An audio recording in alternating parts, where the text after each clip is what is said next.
तमाम तारीफ़ें अल्लाह के लिए जो तमाम जहानों का रब है। अस्सलामु अलैकुम दोस्तों, आप देख रहे हैं हॉरर स्टोरीज़ विद उज़ैर।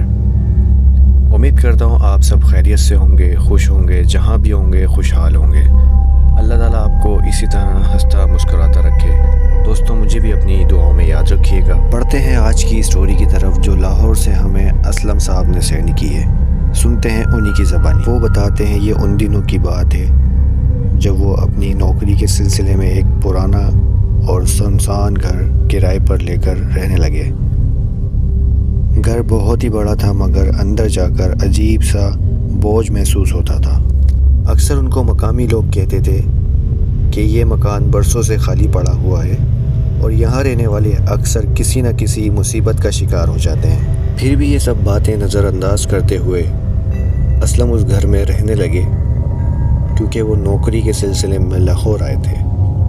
उनके पास कोई दूसरा ऑप्शन नहीं था। पहली कुछ रातें ठीक गुजरी, लेकिन एक रात असलम को महसूस हुआ कि कोई उनके कमरे के बाहर से गुज़र रहा है। पहले उन्होंने सोचा कि शायद कोई जानवर होगा, मगर जब उन्होंने ध्यान से सुना तो पैरों की आवाज़ साफ साफ सुनाई दे रही थी।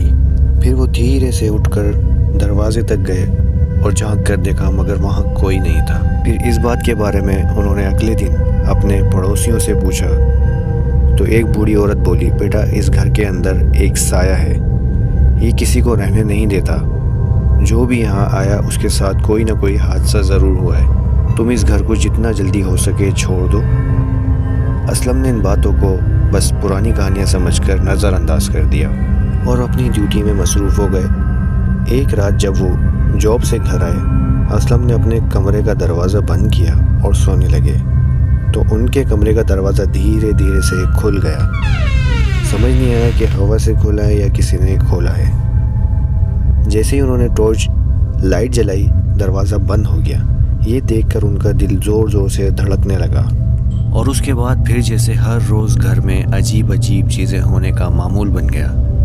रात के अंधेरे में बिस्तर के पास किसी के होने का एहसास होता, पानी की बाल्टी खुद ब खुद गिर जाती और कभी कभी ऐसा महसूस होता जैसे कोई छुप कर मुझे देख रहा हो। और एक रात उन पर ऐसी भी थी जिस पर उनका सब्र जवाब दे गया।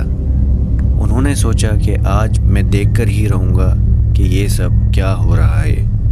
रात के 12 बजे उन्होंने अपने मोबाइल का कैमरा ऑन करके कमरे में एक वीडियो बनाना शुरू की।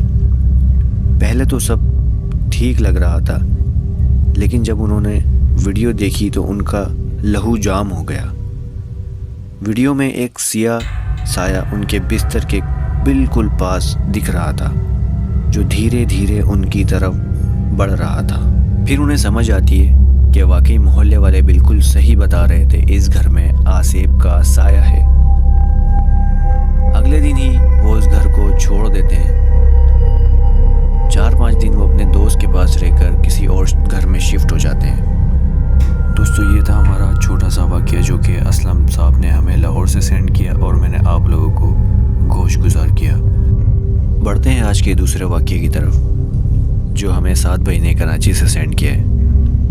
अस्सलाम वालेकुम दोस्तों, मेरा नाम साद है और मेरा एक दोस्त साजिद डिफेंस कराची में एक ट्रैकर कंपनी में काम करता था, जिसके साथ ये भयानक वाक़या हुआ। साजिद को ट्रैकर कंपनी में ज्वाइन किए सिर्फ 2 से 3 महीने ही हुए थे। इस ऑफिस में एक बड़ा हॉल रूम था जिसके साथ 3 छोटे रूम थे, एक कंट्रोल रूम, एक बॉस का रूम और एक HR और अकाउंट्स का रूम। जब उसने ये ऑफिस ज्वाइन किया तो नाइट शिफ्ट शुरू नहीं हुई थी, लेकिन कुछ अरसे बाद रात की ड्यूटी भी शुरू कर दी गई थी ऑफिस में। और उसकी नाइट शिफ्ट का सिर्फ ये तीसरा दिन था जब उसके साथ ये वाक़या हुआ। रात के तकरीबन 2 से 3 बजे के दरमियान वो अपने रूम में सिस्टम पे मूवी देख रहा था। तभी कंप्यूटर के टेबल के सामने रखी चेयर धीरे से मूव हुई और फिर अचानक बहुत तेज़ी से पीछे वाले टेबल के नीचे जाकर फंस गई। दोस्तों, बताता चलूँ, ऑफिस में जो होते हैं स्टेशंस वो साथ साथ भी होते हैं और आगे पीछे भी होते हैं। ये जो चेयर थी बिल्कुल पीछे वाले स्टेशन में जाकर उसके नीचे फंस गई, जो कि बहुत ही हैरत अंगेज सीन था। फिर साजिद ने हैरत से पूरे रूम का जायज़ा लिया उसका दिल धड़कने लगा जब उसको समझ आया कि दरवाजे के साथ रखी चेयर बिना किसी वजह के चलकर दूसरी टेबल के नीचे फंस चुकी थी। और इतना वो डर चुका था, उसने डर के मारे जो उसके मुंह में आया वो उसने पढ़ाई तिलावत कुरान पढ़ना शुरू कर दी।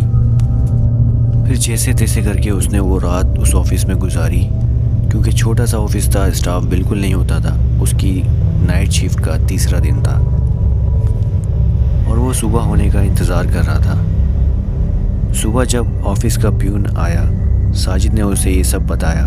प्यून ने कहा, जब से हम इस ऑफिस में आए हैं यहाँ ऐसी हरकतें होती रहती हैं। रात को बंद किए गए अक्सर दरवाजे सुबह खुले मिलते हैं। बॉस आएंगे तो हम इसकी सीसीटीवी फुटेज चेक करेंगे, तुम तसल्ली रखो।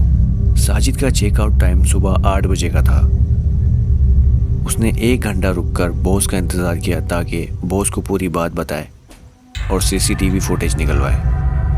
9 बजे ऑफिस में बॉस चेक इन करते हैं। फिर वो उनको पूरी बात बताता है कि रात को उसके साथ क्या हुआ। उसकी बात को सुनते हुए बॉस ने सीसीटीवी फुटेज निकलवाई और सीसीटीवी फुटेज में साफ वाज़ेह हो रहा था एक चेयर तेज़ी से, इतनी स्पीड से वो दूसरी टेबल के नीचे जा फंसी, जो कि एक नाकाबिले यकीन बात थी। उम्मीद करता हूँ ये दोनों स्टोरीज़ आपको पसंद आई होंगी। ज़रा भी पसंद आए तो वीडियो को लाइक ज़रूर कीजिएगा, चैनल को सब्सक्राइब कर लीजिएगा, फ्रेंड्स एंड फैमिली में शेयर ज़रूर कीजिएगा। मिलते हैं जब तक किसी और वीडियो में, जब तक के लिए अल्लाह हाफिज़।